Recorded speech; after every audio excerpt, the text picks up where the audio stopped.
Hello friends, यदि आपको English के सेंटेंसेस और टेंसेस की जानकारी है लेकिन फिर भी आप जब बोलते हैं या लिखते हैं सेंटेंसेस को तो अक्सर गलती हो जाती है, तो ये वीडियो दोस्तों आपके लिए ही है। और यदि आप उन लोगों में से जिन्हें बिल्कुल भी इंग्लिश नहीं आती, शुरू से इंग्लिश सीखना चाहते हैं, तो ये वीडियो आपके लिए भी है। इस वीडियो को ध्यान से देखिए और सीखिए। तो चलिए शुरू करते हैं। Present sentences. दोस्तों, प्रेजेंट सेंटेंसेस को पहचानने का तरीका बहुत आसान है। किसी भी तरह का सेंटेंस हो, यदि उसके लास्ट में है या हूं है, इसका मतलब वो प्रेजेंट सेंटेंस है। कोई फर्क नहीं पड़ता कि उस सेंटेंस में किसे क्या बोला जा रहा है। यदि उस सेंटेंस के आखिर में है या हूं है तो 100% वो प्रेजेंट का सेंटेंस है, प्रेजेंट सेंटेंस है।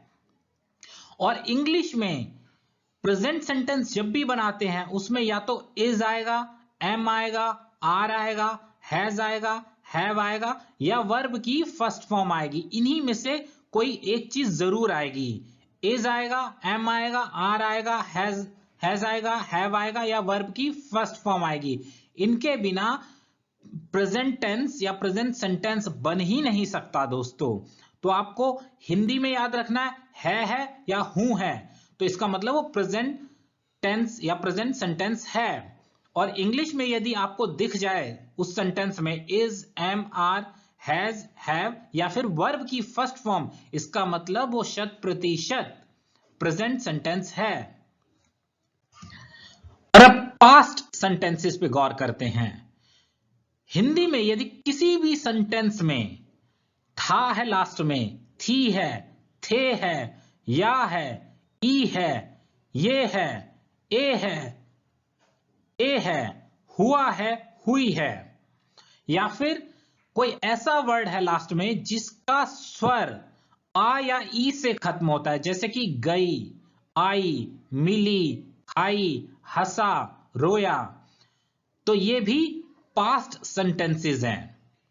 और इंग्लिश में वॉज होगा, वर होगा या वर्ब की सेकंड फॉर्म होगी। दोस्तों याद रखना, पास्ट टेंस ही इकलौता ऐसा टेंस है जिसमें वर्ब की सेकंड फॉर्म आती है, वरना वर्ब की सेकंड फॉर्म का यूज पूरी इंग्लिश में कहीं भी नहीं किया जाता है। शुड हैव के बाद यदि वर्ब की थर्ड फॉर्म आ गई तो वो भी पास्ट टेंस का हिस्सा है। कुड हैव के बाद यदि वर्ब की थर्ड फॉर्म आ गई तो इसका मतलब वो भी पास्ट सेंटेंस है। तो आपको बहुत आसानी से याद रहेगा दोस्तों कि था, थी, थे, या, ई, ये, ए, हुआ, हुई है लास्ट में, या फिर स्वर आ रहा है लास्ट के हिंदी के शब्द में आ या ई का, तो इसका मतलब वो पास्ट सेंटेंस है। दोस्तों ये बातें सुनने में बहुत आसान लग रही होंगी, लेकिन क्योंकि आप गौर नहीं करते हैं, बहुत हल्के में ले लेते हैं इन बातों को, इसलिए आप जब सेंटेंसेस बनाते हैं इंग्लिश में तो आप गलतियां कर देते हैं।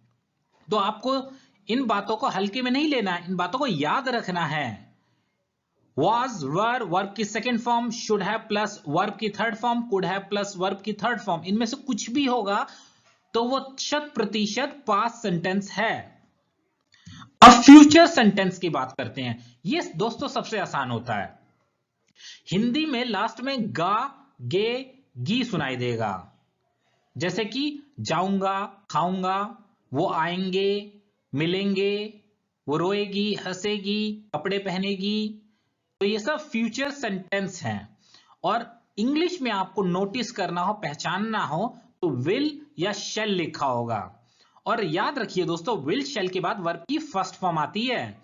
अब आप कंफ्यूज मत हो जाना, मैंने प्रेजेंट टेंस में भी बताया कि वर्ब की फर्स्ट फॉर्म आती है और फ्यूचर सेंटेंस में भी बता रहा हूं वर्ब की फर्स्ट फॉर्म आती है। लेकिन नोटिस करने वाली बात यह है कि फ्यूचर में विल शैल के बाद वर्ब की फर्स्ट फॉर्म आती है और प्रेजेंट सेंटेंस में विल या शैल नहीं आता, केवल वर्ब की फर्स्ट फॉर्म आएगी यदि वर्ब है उसमें। तो दोस्तों इस वीडियो को बार बार घुमा फिरा के आप देख लीजिए ताकि आपके जहन में ये पूरी तरह से छप जाए और आपको कोई भी मुश्किल ना हो ये पता करने में कि आप प्रेजेंट का सेंटेंस आपको बोलना है, पास्ट का या फ्यूचर का, या किसी ने बोला है प्रेजेंट का, पास्ट या फ्यूचर का सेंटेंस, तो आपको फटाफट समझ में आना चाहिए।